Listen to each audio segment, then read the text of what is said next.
Papasok na kami sa ano. Makipagkita ko sa kaibigan namin. Hello, She! Ayan naman yung kulukoy na to. Ano naman to kailangan? Almost 4. Almost 4? Now Why what? you speak like this? Budget? No, I didn't almost talk too much Arabic. You stay in Saudi before? No. So where you stay before? So, Abu Dhabi Emirati. Sister Ramadan.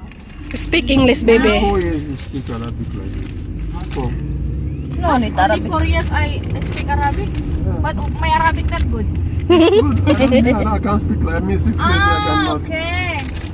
You learn it in How many Ako mini day to 6 day years hadis I ko. cannot. 6 years you don't understand. استبنى احنا ما day to day بعد متأخر يعني ما كان خلص Namut ako. Sabi ko No. What I hear? يا ربي سادة So, what's this? What's this? مسيرة زك Mili namin. Ang pili natin, be? Bagoong tayo, tapos balon-balunan, liver ng manok, pansit, kape, gano'n. O, diba? Yung mga ulam namin, mapagkay na binili namin, simple lang pero masaya na kami. Kontento na kami OFW. Ayan. Tapos konting skincare. Skincare, pampaganda. Yan kakay mo, Mark. Stigalis-tiret, ha? Hello, Jebe. Siya yung logi. Siya yung logi. Dala niya ng bread niya, isang supot. So guys, alam nyo guys, yung na-experience lang sa isang OFW, no? Alam mo, yung pag makapadala ka ng pera sa pamilya mo, parang ang gaan-gaan ng loob mo, no? Eh? Kahit wala ka nang natira sa akin. Lulu yan, halika dito! Nandun sa dito day.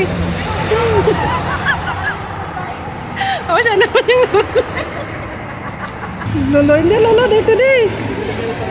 Ayun, so padala ng pera, tapos parang gumagaan yung loob mo kahit wala nang matira sa'yo. Yun lang. Siguro ang nakarelated lang dito yung mga OFW na kagaya namin. Nandito si Masayo nakapila. So balikan namin yung kasama namin. Hindi ako sa Guys, nandito na kami sa taxi. Matita kami sa Ethiopian, wala African. Ethiopian restaurant. Sama namin si Masay, si Kenneth Yahod. So, pero kami tapos na kami kumain kasi nanilibre kami doon nila Ate Telma.